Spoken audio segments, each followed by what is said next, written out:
ಮಾಡೋದಿಲ್ಲ. ಯಾರಿಗೆ ಅಂತ ಕೇಳಿದ್ರೆ ದಿನಕ್ಕೈದು ಬಾರಿ ಬುಂಗ ಹೊಡೆಯೋರನ್ನ. ಬಂಧುಗಳೇ, ಭಾರತ ದೇಶದಲ್ಲಿರುವಂತಹ ಹಿಂದೂಗಳನ್ನ ಬುಡ ಸಮೇತ ಕಿತ್ತಾಕ್ಲಿಕ್ಕೆ ಇವರಲ್ಲ, ಅಫ್ಜಲ್, ಸುಲ್ತಾನರು, ಟಿಪ್ಪು ಸಂತತಿ, ಹೈದರಾಲಿ ಸಂತತಿ, ಔರಂಗಜೇಬನ ಸಂತತಿ ಸಮಸ್ತರು ಕೂಡ ಪ್ರಯತ್ನ ಮಾಡಿದ್ರು. ಎಷ್ಟರ ಮಟ್ಟಿಗೆ ಪ್ರಯತ್ನ ಮಾಡಿದ್ರು ಅಂತಂದ್ರೆ ತಮ್ಮ ಧನದಿಂದ ಕೆಲಸಗಳನ್ನ ಮಾಡಿದ್ರು.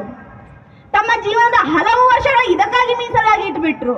ಆದ್ರೆ ಸನಾತನ ಪರಂಪರೆಯನ್ನ ಅಲ್ಲಾಡಿಸ್ಲಿಕ್ಕಾಗ್ಲಿಲ್ಲ. ಕಾರಣ ಏನು ಗೊತ್ತೇನು? ಸನಾತನ ಪರಂಪರೆಯಾಗಿ ನಿಂತುಕೊಂಡಿರುವಂತ ಗಟ್ಟಿತನ.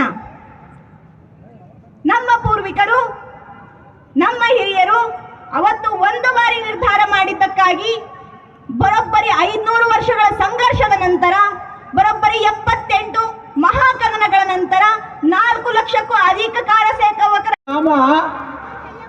ಭಾರತದ ಪ್ರತಿಯೊಂದು ಹಿಂದೂಗಳ ಹೃದಯದಲ್ಲಿರುವಂತಹ ಒಬ್ಬ ಭಗವಂತ ಯಾರಾದರೂ ಇದ್ರೆ ಅದು ಶ್ರೀರಾಮ, ಪ್ರಭು ಶ್ರೀರಾಮಚಂದ್ರ.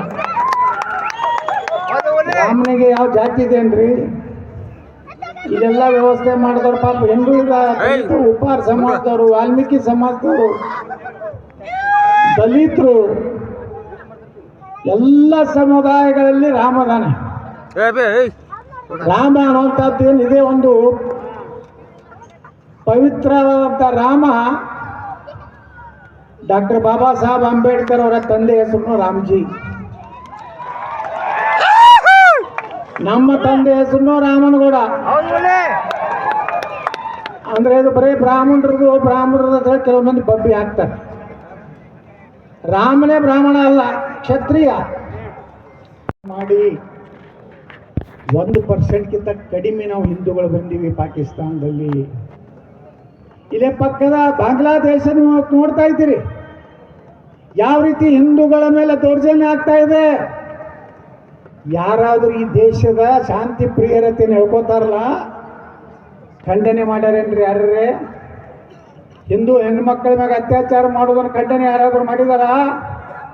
ಹೇಳ್ರಿ, ಮಾಡ್ಯಾರ? ಇವತ್ತೇನಾರು ಹಿಂದೂ ಸಮಾಜ ನಮ್ಗೆ ಹೇಳಿದ್ರಲ್ಲ, ಇಲ್ಲಿ ಶ್ರೀರಾಮ ಸೇನೆಯ ಕಲ್ಯಾಣ ಕರ್ನಾಟಕದ ಸಂಚಾಲಕ ಹೇಳಿದ್ರಲ್ಲ,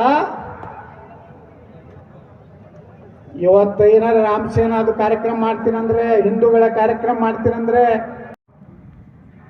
ನಮಗೆಲ್ಲರಿಗೂ ಮಾರ್ಗದರ್ಶನ ನೀಡಿದ್ದು, ದಾರಿ ತೋರಿಸಿದ್ದು, ಗುರಿ ಇಟ್ಟಿದ್ದು ರಾಷ್ಟ್ರೀಯ ಸ್ವಯಂ ಸೇವಕ ಸಂಘ RSS. 100 ವರ್ಷ ಆಯ್ತು. ದೇಶಭಕ್ತಿ ಅಂದ್ರೆ ಏನು? ಹಿಂದೂ ಅಂದ್ರೆ ಯಾರು? ಹಿಂದೂ ಧರ್ಮ ಅಂದ್ರೆ ಏನು? ಒಗ್ಗಟ್ಟು ಅಂದ್ರೆ ಏನು? ಹೀಗೆ ಅನೇಕ ವಿಷಯಗಳನ್ನ ನಮಗೆ RSS ಕಲಿಸಿಕೊಡ್ತು.